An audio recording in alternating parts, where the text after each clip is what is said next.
Let's head to the arena right now, check in with our third member of our team. That is Kyle Neubeck, as we get his thoughts on the Sixers falling 115-109. Kyle, when I left the arena, I looked at you. You dapped me up before I left. I said, Kyle, they look pretty good right now. They better not lose this game. I was having some conversations before the game where there were people assuming, like, hey, they should definitely win this game tonight. And I was like, have you seen them play lately? And do you understand who is available? So, I'm sure you guys have gotten into the nitty gritty and ripped Tobias a new, you know what. But still doesn't suck any less that they lost that game. Like, these are games that these two games they lost, they're part of the quote unquote easy part of the schedule right now. They're gearing up for some much tougher games coming up. I know New York is banged up, but those are basically must wins against a team they've already guaranteed they can only split the season series with, and they're behind them in the Eastern Conference standings. You got Miami, you got both LA teams, you got Sacramento, you got Cleveland, you got Milwaukee. Like, even the Pelicans on Friday. The Pelicans are a solid playoff team right now. And best case scenario is you get Tyrese Maxey in his first game back from concussion protocol. And what does he have? So they got to stop the bleeding right now. I know they have some margin for error with the play-in and whatnot, but they just got to resemble a normal basketball team again. I miss normal basketball so much. I miss real basketball.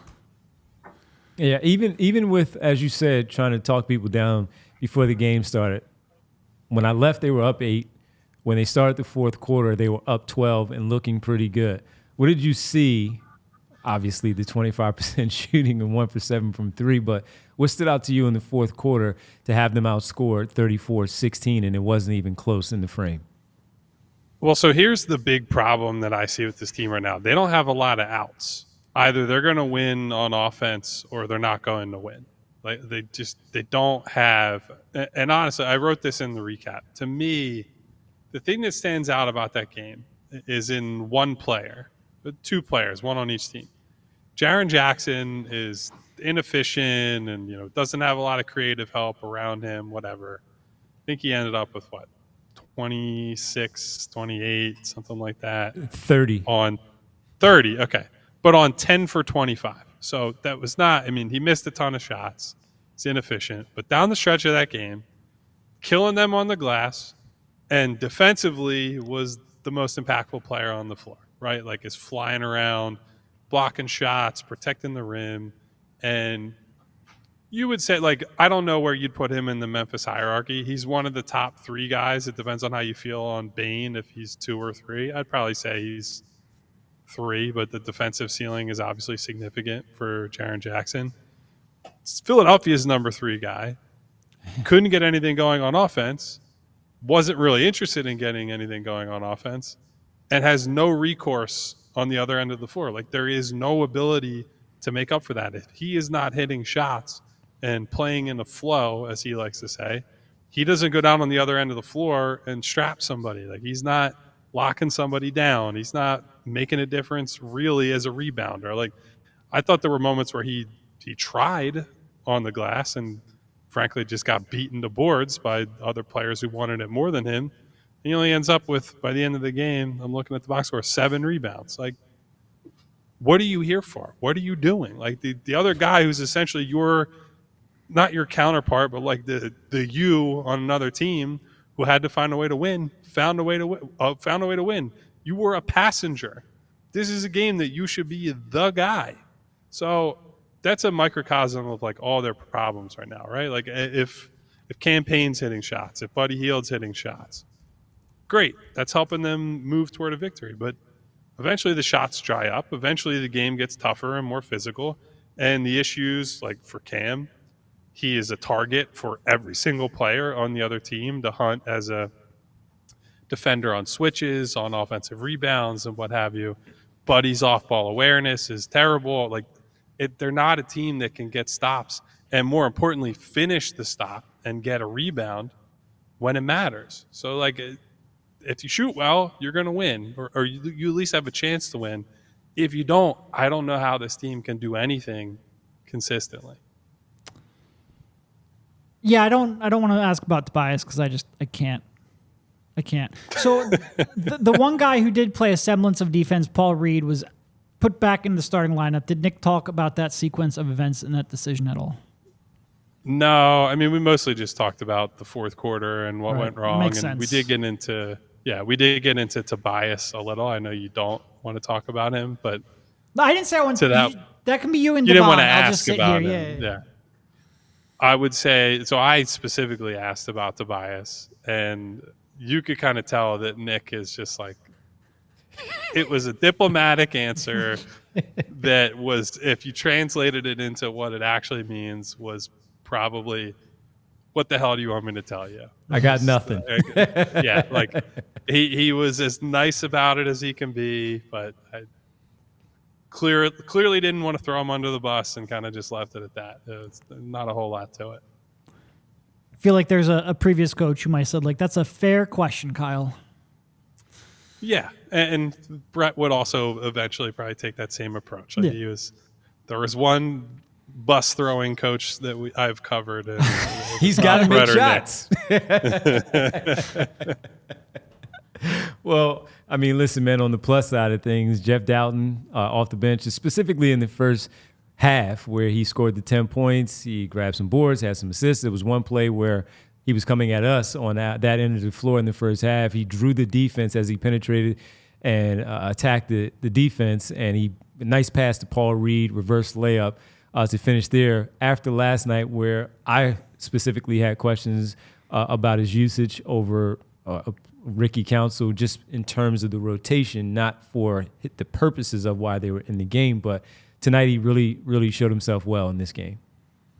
Yeah, I thought he made a difference on the defensive side of the ball at times too. Like I think he had 3 steals, and Nurse actually said after the game that he thought he probably should have played him more, looking back on it, and maybe that, I don't know how much that changes the problems they had down the stretch, because yeah, they missed shots, but the offense wasn't like too terrible in terms of process. It was more that they got beaten up physically, and their guy who makes $40 million seemingly didn't have an interest in scoring the basketball.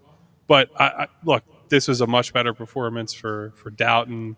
Yeah, made a good outlet pass to Kelly Oubre on when he got fouled. When he got fouled on that they challenged and overturned it. But a lot of like good hit ahead, quick decision type passes. Got some pull up threes to go down. So just overall like a solid performance off the bench. And Oubre actually said, he was asked about him briefly at the podium after the game, and he said something like, I've been known about Jeff because he was cooking the whole East at the end of last year. So already had somewhat of a reputation, and obviously it helps to have the familiarity with Nurse because kind of just walked right in and knew what he had to do from moment one. What would you do? Just curiosity in a starting lineup. Because the perimeter defense, which you've touched on, is tragic. You're relying almost entirely on perimeter shooting going down. He's tried Kelly Oubre starting. He's tried, Bamba starting. He went back tonight with Reed and Batum. What's your overall thought? Frankly, I would just abandon all hope of playing defense and just play fast the whole game. And that was actually, so he didn't say this in so many words. Cam Payne was the other guy who spoke at the podium tonight, and he sort of alluded to the idea of like, we just have to keep playing the same way. Like I think there was definitely a portion of the second half where they were stuck in the mud and not playing with the tempo they need to play. Like, look, if you have this personnel and your best options to try to shore things up are like Nick Batum in his mid-30s, Ricky Council, who he struggled tonight and has been basically out of the rotation last few games, like those are not real solutions to like make a team better. Like, could you try Batum as the small ball center and play like Batum and Harris and Ricky and Oubre and point guard? Yeah, maybe, but like you're probably not stopping anybody there. So I think until they get Joel back, it's a team that's going to have to make their money by just scoring 1 billion points and hoping they can outscore the other team. And so that's going to be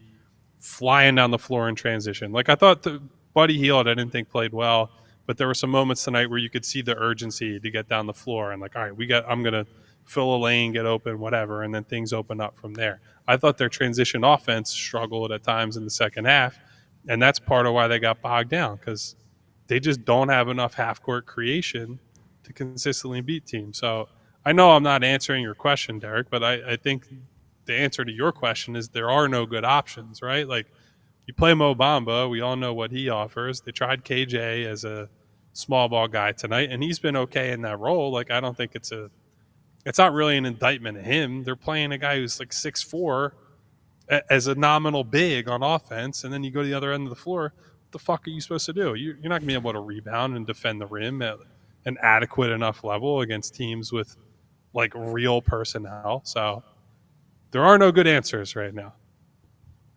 It'd be nice if Buddy, when he does get out in transition, as you talked about, a positive, to make the layup when he does that. That would be nice. I would definitely advise them to make more shots. That'd be Is this the part of worst my layup shooting master team plan. you've ever seen? And DeAnthony Melton isn't even playing. That's what I mean. Between him, D'Anthony, Tobias, it's got to be up there. That's It's gotta not be up good. there. That's not good. That's not good at all. Well, Kyle, listen, man, make sure everybody go out there and read Kyle's recap again and check it out, because great work there. It looked like it was going in a good direction, but it changed. AllPHLY.com. We all silly like the mayor.